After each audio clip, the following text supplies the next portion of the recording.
Глава 191. Селянь не понимал, проснулся он или до сих пор спит. Если проснулся, то почему не реагирует ни на что вокруг и ничего не помнит?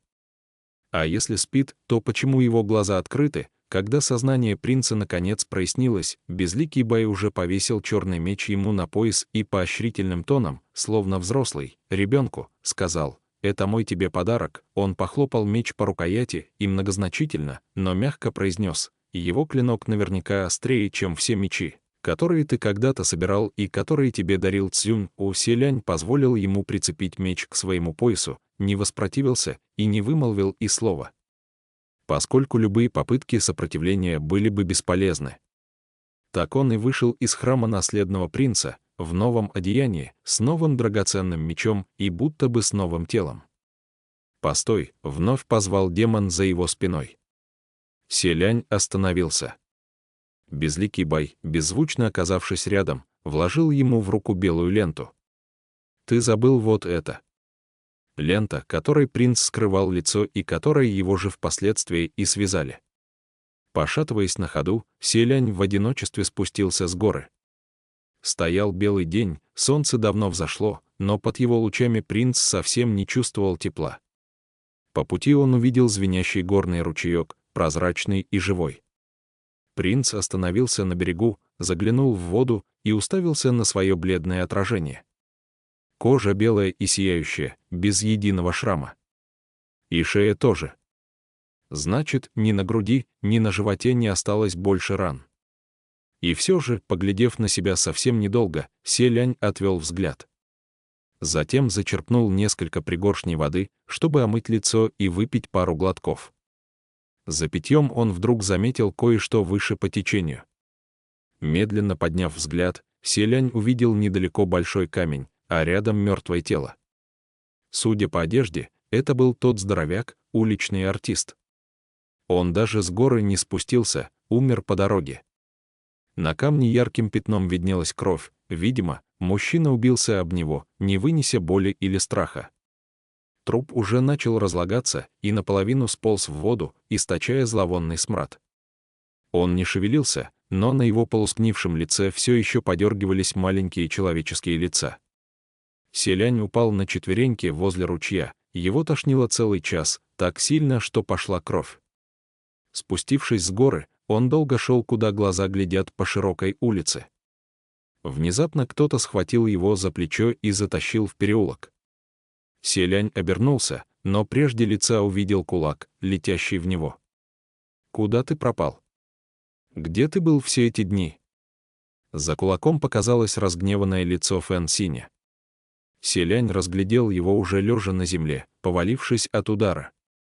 Но Фэн Синь, похоже, и сам не ожидал, что так легко собьет принца с ног.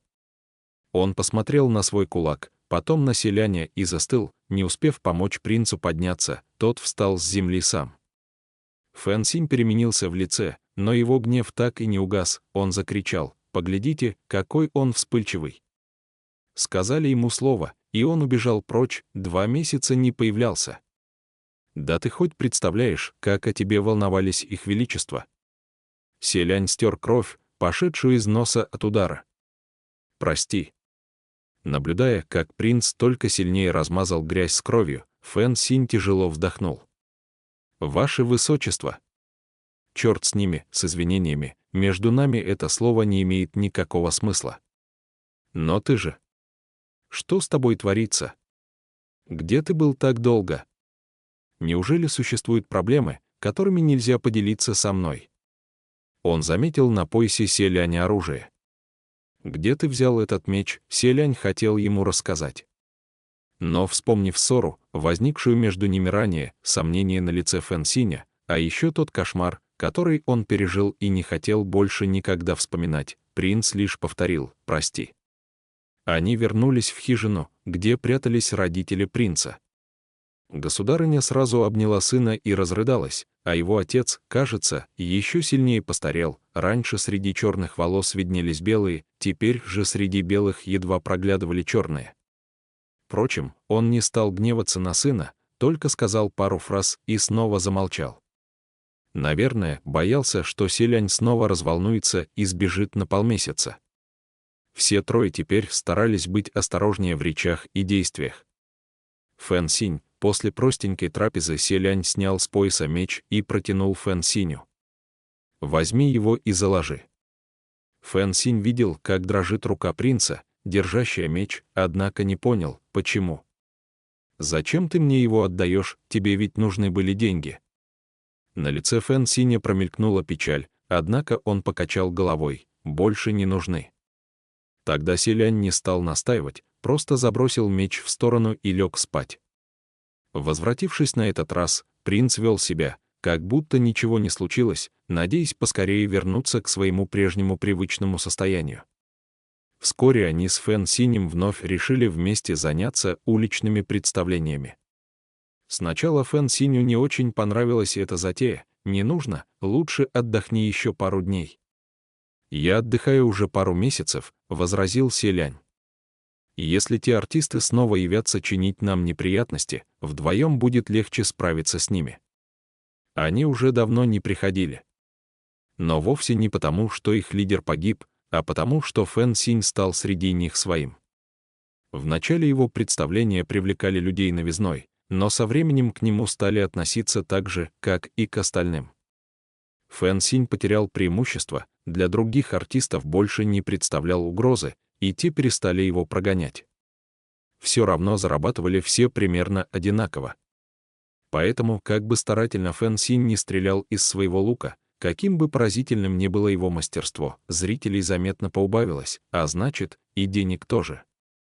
Теперь он не собирал и 10-й части от прежнего навара. Протрудившись полдня, Фэн Синь весь вспотел от усталости и сел на обочину передохнуть. «Давай я тебя заменю», — предложил Селянь. Может, не стоит, но Селянь уже вышел вперед. Зрители сразу оживились, увидев кого-то новенького. И каким же мастерством владеет этот юноша, Селянь вместо ответа подобрал с земли ветку и, не обращая ни на кого внимания, начал фехтовать ею на манер меча. Его искусство фехтования было превосходным, и воздух свистел от ударов, словно от настоящего лезвия, поэтому из толпы послышались одобрительные возгласы. Фэн Синь же посмотрел на представление с необъяснимым выражением лица, а потом и вовсе отвернулся. Но Селянь больше не чувствовал ни стыда, ни тяжести на душе, продолжая старательно демонстрировать свое искусство. И вдруг из толпы послышался возглас: «Ужасно, ужасно! Просто кошмарно! Кому охота смотреть, как ты тычешь своей палкой хрен знает куда?» Фэн Синь вскочил на ноги с криком: «А ну попридержи свой грязный язык!» Селянь остановился и повернулся на голос, увидев в толпе мужчину, жующего арбуз и сплевывающего семечки. Явно какой-то праздный зевака. «Я пришел представление смотреть», — ответил тот Фэн Синю. «Что хочу, то и говорю. Или ты, попрошайка, будешь указывать нам, благодетелям, что делать? Вынимай настоящий меч. Тогда я, твой господин, может, и подумаю, подкинуть ли тебе деньжат». Остальные поддержали зеваку одобрительными криками. Фэн Синь так разгневался, что вознамерился проучить наглеца, однако перед ним мелькнула белая фигура. Селянь первым оказался возле того человека, схватил за горло и подбросил высоко в воздух. Силу принц приложил немалую, мужчина подлетел на несколько чжанов, уронив арбузную корку, а люди вокруг пораскрывали рты от неожиданности. Потом зевака тяжело упал на землю и громко заорал, из его цеца хлынула кровь. Но Селянь на этом не остановился, он снова схватил беднягу за грудки и совершенно спокойно произнес: «Настоящего меча у меня нет, но могу предложить посмотреть на настоящую смерть». От испуга люди бросились в рассыпную с криками: «На помощь! Спасите!» Убивают. Фэн Синь поразился сильнее всех. «Ваше высочество!» Принц его даже не слышал, он собирался еще разок подкинуть наглеца на пару чжанов, чтобы тот грохнулся о землю. Но Фэн Синь подоспел, чтобы удержать его от этого поступка. «Ваше высочество!» Он даже позабыл о том, что принцу нужно скрывать истинную личность.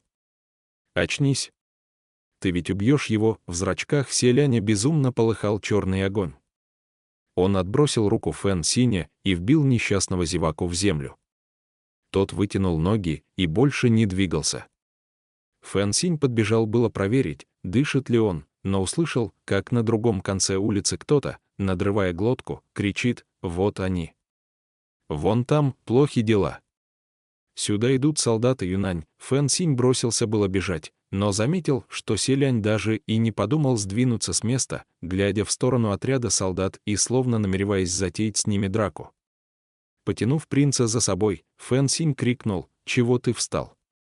Бежим, скрываясь и прячась, им удалось таки сбежать и добраться до укрытия. Только они вошли в дом, Фэн Синь накинулся на принца прямо в присутствии государыни. «Как ты мог такое учинить?» Прежде Фэн Синь ни за что не посмел бы вести себя подобным образом на глазах у их величеств. Но с течением времени, пока они жили вместе, многое изменилось. «Идите в комнату», — сказал Селянь матери. Женщина залепетала: «Мой сын, что у вас? Идите в комнату», — повторил Селянь. Государыня хотела расспросить, но не решилась перечить и послушалась. Селянь же снова повернулся к Фэн Синю: «Что я такого сделал? Ты едва не убил его», — в гневе заявил Фэн Синь. Но Селянь возразил: «Он ведь не умер.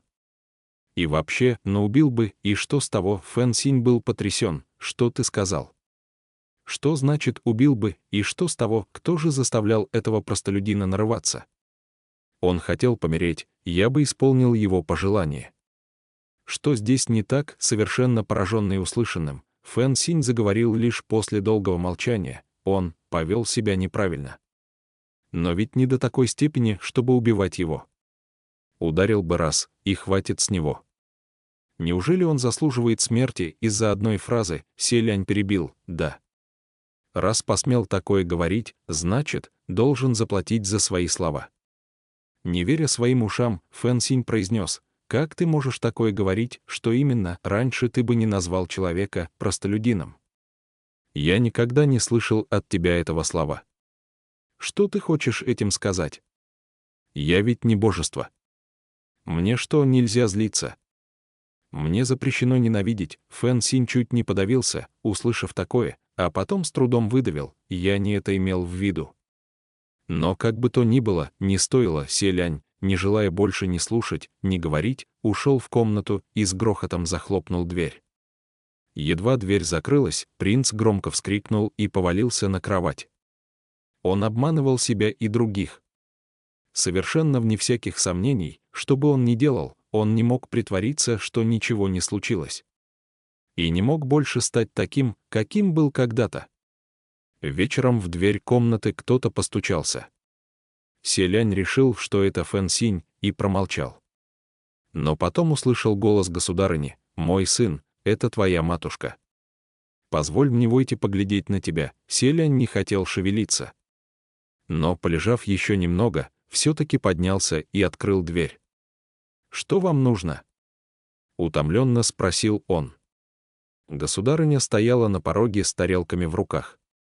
«Мой сын, ты ведь голоден?» Селянь, глядя на нее, с большим трудом, но все же проглотил подступившие к горлу слова: «Как бы голоден я ни был, а твою стряпню есть не стану». Он пропустил матушку в комнату. Поставив тарелки на стол, женщина сказала: «Посмотри сюда». Бросив взгляд на блюдо, Селянь едва не рассмеялся от накатившей злости.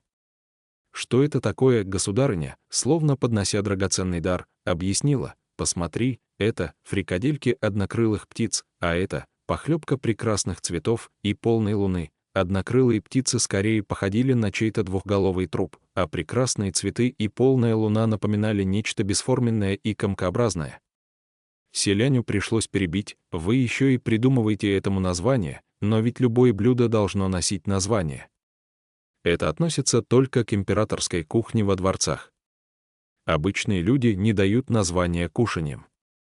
Во дворцах императорская кухня, обычные люди». Помолчав, государыня улыбнулась: «Но ведь нет такого правила, что лишь во дворцах дают названия блюдам. Пусть это будет нам на счастье. Давай же, попробуй». Матушка потратила уйму времени, чтобы приготовить их для тебя. Она протянула сыну палочки. Но Селянь не улыбнулся в ответ. И палочки не принял. Государыня еще немного посидела, улыбаясь, но потом ее улыбка померкла. «Мой сын что?» — отозвался Селянь. «Почему вы опять поругались с Фэн Синем?» Селянь не хотел объяснять, и сил на разговоры у него не было. «Просто оставайтесь дома, и все. Вам не нужно из-за этого переживать». Поколебавшись, государыня сказала: «Знаю, наверное, мне не стоит упоминать, но...» «Пока тебя не было, Фэн Синь, это доброе дитя, все время заботился о нас. Матушка, что же вы хотите сказать, мой сын? Не сердись», — торопливо ответила женщина. «Я не хочу тебя обвинить. Правда, не хочу. Знаю, тебе очень тяжело. Просто. Фэн Синь все время следует за нами, следует за тобой, и ему тоже нелегко. Я чувствую, что ему не то чтобы не хотелось все бросить, но он оставался с нами до сих пор только из-за ваших добрых отношений». Тут Селянь вдруг вскочил и воскликнул: «А кому же легко? Может, мне легко? Матушка, не спрашивайте, прошу вас. Если не понимаете, то не надо вмешиваться». «Хорошо». Принц выбежал из комнаты, и государыня в панике бросилась за ним. «Мой сын, куда же ты?» «Я ничего не скажу, матушка больше ничего не скажет». «Вернись», — Селянь резко бросил, «я знаю. Нам всем нелегко, но вы не волнуйтесь. Я прямо сейчас пойду и сделаю так, что нам станет легче». Государыне было не угнаться за ним, очень скоро она отстала. Только к вечеру Селянь вернулся, неся с собой несколько мешков. Он переступил порог и увидел, что никто в доме не спит, все ждут его с очень мрачными лицами. Закрывая за собой дверь, принц спросил: «Что это с вами?» Похоже, государь уже отругал жену, у нее до сих пор краснели глаза. Но увидев сына, она с облегчением вздохнула и вымученно, но радостно улыбнулась. «Мой сын, ты вернулся. Впредь я больше не стану спрашивать лишнего, только не надо так внезапно уходить, не сказав ни слова. Матушка во всем послушается тебя», а они боялись. Боялись, что он уйдет, и они снова не увидят его 2 месяца. Но Селянь заверил: «Не придумывайте. Я не собирался уходить. Отправляйтесь спать». Когда государь с государыней ушли в свою комнату, Фэн Синь, помолчав, заговорил: «Даже если спрошу, где ты был, ты ведь все равно не скажешь». Так Селянь вместо ответа бросил на пол мешки, которые принес. От них раздался звон металла. «Что это?» — изумился Фэн Синь. Развязав мешки, Селянь перевернул их и высыпал на пол гору золотой и серебряной утвари, ярким светом едва не озаривший весь дом. Фэн Синь тут же вскочил на ноги. Где ты все это раздобыл?» Селянь, не поднимая головы, присел и стал подсчитывать содержимое мешков, отвечая: «Не надо так кричать. Просто прошелся по домам городских богачей, вот и все. Не волнуйся. Никто меня не видел». Глаза Фэн Синя округлились. «Ты?» Тут он вспомнил, что за стеной находится государь с государыней, и понизил голос: «Ты это украл. Не надо так на меня смотреть. Нам всем сейчас нелегко. Но с этим будет легче. Но ты же не можешь заниматься воровством. Мы ведь способны зарабатывать уличными представлениями. Сколько денег ты зарабатываешь в день, в поте лица продавая свое искусство на улицах?» Фэн Синь отшатнулся на 2 шага. Селянь впервые видел на его лице такое выражение, словно тот вот-вот лишится чувств. С огромным трудом Фэн Синь все же устоял на ногах. Убедившись, что ему это все не померещилось, он пробормотал: что же с тобой случилось? Почему ты стал таким?» Подняв голову, Селянь переспросил: «Каким? Я не собираюсь тебе объяснять». В гневе выпалил Фэн Синь. «Сам посмотри, какой ты. О случае с ограблением я уж спрашивать не стану, но зачем ты пошел еще дальше?» «Так и думал», — язвительно усмехнулся Селянь. «Что ты так и думал?» — Селянь поднялся с пола. «Так и думал, что ты все не можешь забыть о том случае. Хочешь меня расспросить, но не находишь слов, верно? Ты, должно быть, придумал себе сотни вариантов, как все произошло. Нечего выдумывать. Я тебе скажу. Он шаг за шагом приблизился к Фэн Синю. Это правда. Я совершил грабеж. Фэн Синь также шаг за шагом отступал. Но потом шагнул вперед и тихо, но сердито высказался: мы ведем такую тяжелую жизнь, но ради чего? Если бы ты хотел заниматься подобным, мы бы давно уже пошли на это, ни к чему было страдать до сего дня. Но что теперь толку от этого? Ты же просто сводишь на нет все прежние усилия. Ты все еще тот его высочество, каким был когда-то. Да, к чему было страдать до сего дня? Фэн Синь застыл в потрясении. Селянь же продолжил: каким я был когда-то. Не отвечал на оскорбления. Не бил тех, кто меня ударил. Переоценивал свои силы. Хотел помогать всем, кто попал в беду. Что это такое вообще? Несовершеннейшая ли глупость? Ты считаешь, что быть таким глупцом хорошо? Ты думаешь, что я должен быть таким собой? Ну а если я не буду таким, для тебя это станет страшным ударом, так? Ты с ума сошел. Изумился Фэн Синь. Зачем ты такое говоришь, ошибаешься? Я не сошел с ума. Просто вдруг прозрел. И понял, что лишь тот прежний я был безумцем. Фэн Синь, запинаясь, проговорил: как ты можешь так говорить?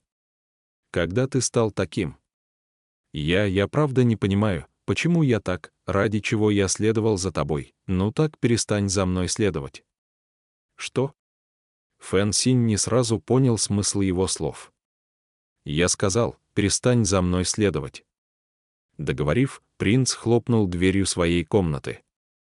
Только спустя 4 часа он услышал снаружи какой-то шорох, а затем тихий голос. Похоже, Фэн Синь прощался с государем и государыней.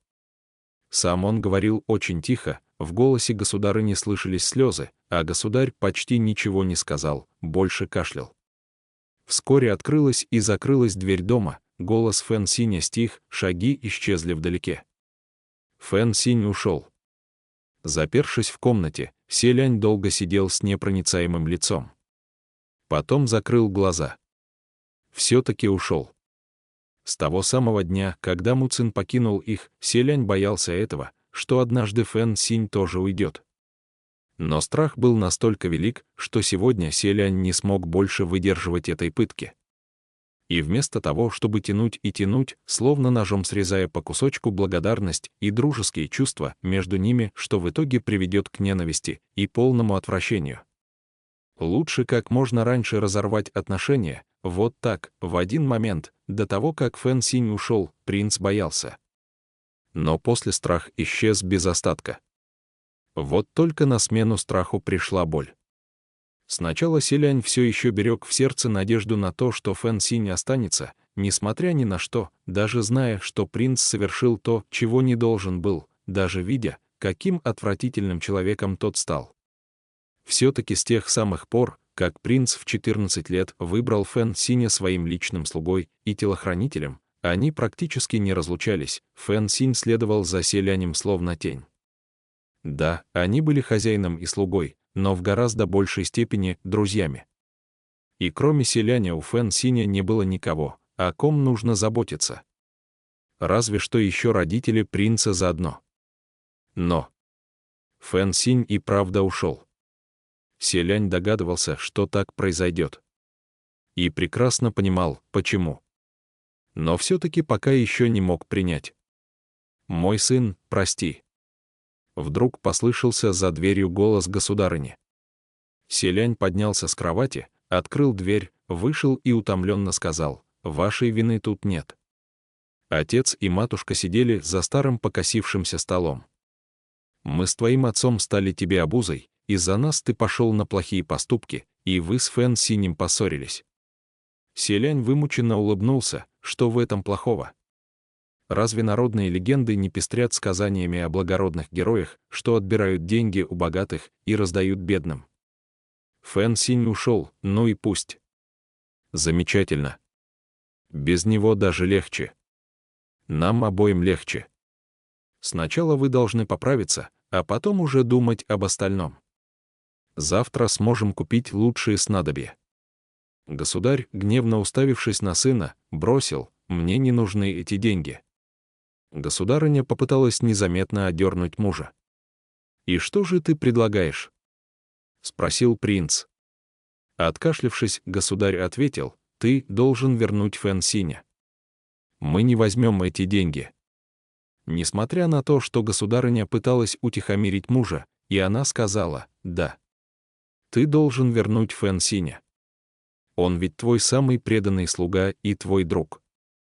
«Нет никаких преданных слуг. У нас есть деньги, и мы их потратим. Об остальном не спрашивайте».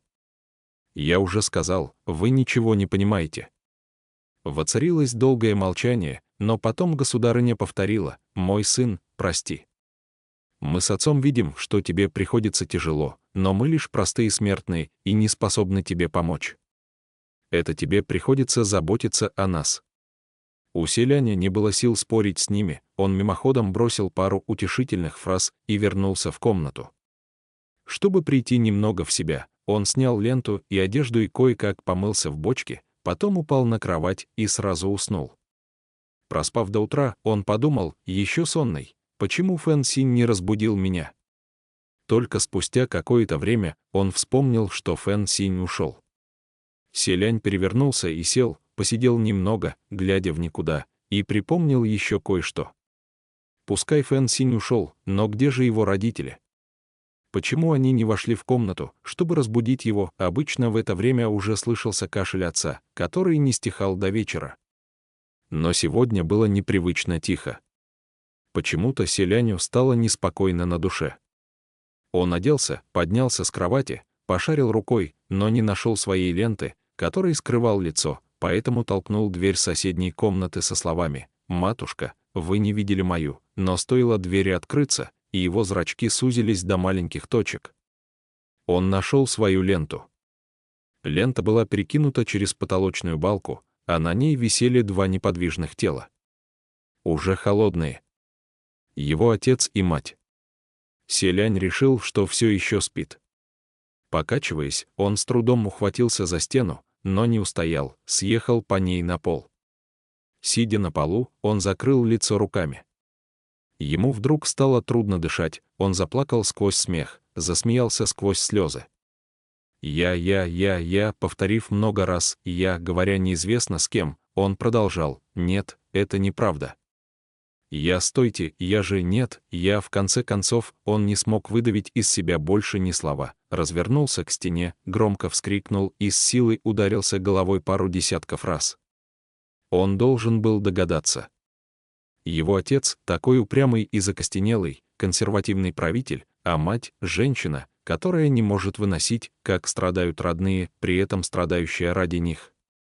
Оба — представители знати, с детства утопавшие в роскоши. Невероятное чудо, что они вообще смогли продержаться до сего дня. Селянь ударился о стену головой уже несколько сотен раз и пробормотал: «Фэн Синь, моих родителей больше нет». Никто не слышал его. Тут он вспомнил наконец, что нужно снять тело родителей с ленты. Закончив с этим, селянь обнаружил, что ему, кажется, больше нечем заняться. Он прошелся по комнате и увидел несколько тарелок холодных и ужасно некрасивых блюд, которые он вчера не стал есть и велел матери унести. Теперь принц невольно потянулся к еде и съел все без остатка, боясь оставить хоть рисинку. Потом его снова затошнило. И вдруг он вскочил, снова перекинул белую ленту через балку и просунул в получившуюся петлю голову. Удушье накатывала волна за волной, однако принц все время оставался в сознании. Глаза налились кровью, шейные позвонки громко хрустнули, но он все еще оставался в сознании. Он так и висел под потолком, а потом по неизвестной причине белая лента вдруг ослабла сама по себе, и селянь тяжело грохнулся на пол. Голова закружилась, перед глазами все поплыло, но принц все же увидел, что лента шевелится без ветра, словно ядовитая змея, медленно скручиваясь кольцами. Она обзавелась собственной душой, затронутая магической силой, окропленная кровью принца, задушившая двоих членов императорского рода. Если бы затея селяня удалась, жертв стало бы 3. Да не обернись эта лента, наполненная такой темной энергией и такой затаенной злобой, оборотнем, было бы поистине удивительно, только что появившийся на свет маленький оборотень лента, разумеется, нисколько не осознавал, в каких жутких обстоятельствах обрел душу. Лента принялась радостно ползать вокруг человека, даровавшего ей жизнь, словно в ожидании ласки, но Селянь совершенно не обращал на нее внимания. Схватившись за голову, он закричал: «Кто-нибудь! Кто-нибудь, убейте меня!» Он мечтал сейчас лишь об одном, чтобы кто-нибудь появился и отнял его жизнь, помог ему избавиться от этих бесконечных страданий и боли. Именно в тот момент издалека донесся звон, от которого содрогнулись небеса. Селянь тяжело задышал, его глаза налились кровью, в голове пронеслось: «Кто это? Что это такое?» Какая-то сила заставила его подняться. Пошатываясь и спотыкаясь, принц отправился на звук. Он шел очень долго, пока наконец не увидел, что это звуки празднования. Установилась власть новой династии, выбрана столица государства Юнань, построен новый императорский дворец. Всеобщее торжество. И бывшие жители государства Синьлэ сейчас ликовали за становление государства Юнань. На улицах все прохожие улыбались так ослепительно, так знакомо. Селянь вспомнил, как радовались жители императорской столицы Синьлэ тогда, на праздник фонарей, в день торжественного шествия. Селянь вернулся к дому, точно так же пошатываясь и спотыкаясь, где безвольно осел на пол. Почему он должен слушать радостные возгласы народа Юнань, когда у его ног лежат трупы государя-отца и государыни-матушки Синьлэ? Селянь зарылся лицом в ладони, заплакал и рассмеялся. Только и слышно было «ха-ха-ха-ха, у-у-у». Он еще долго так сидел, а потом, посмеиваясь, произнес: «Ну уж нет». В его голове всплыли слова: «Поветрие ликов — это ненависть». Чтобы создать поветрие, нужно, в глазах принца мелькнул зловещий и жестокий блеск, он вдруг понизил голос: «Даже не мечтайте, что заживете в мире и покое». Теперь лицо принца не то плакало, не то смеялось, не то радовалось, не то скорбело. Он медленно поднялся, держась за стену, и сказал такие слова: «Юнань. Это значит вечный покой. Размечтались. Не видать вам покоя во веки веков. Я проклинаю вас. Я вас проклинаю. Я хочу, чтобы вы все сдохли, все до одного». Ха-ха-ха-ха-ха-ха-ха-ха-ха-ха-ха-ха. Не переставая смеяться, Селянь было ураганом вылетел из дома, но вдруг застыл, пролетая мимо зеркала, и резко обернулся. В отражении он увидел совершенно иной собственный облик. На нем было не белое монашеское одеяние, застиранное до дыр, а белоснежный погребальный халат с широкими рукавами.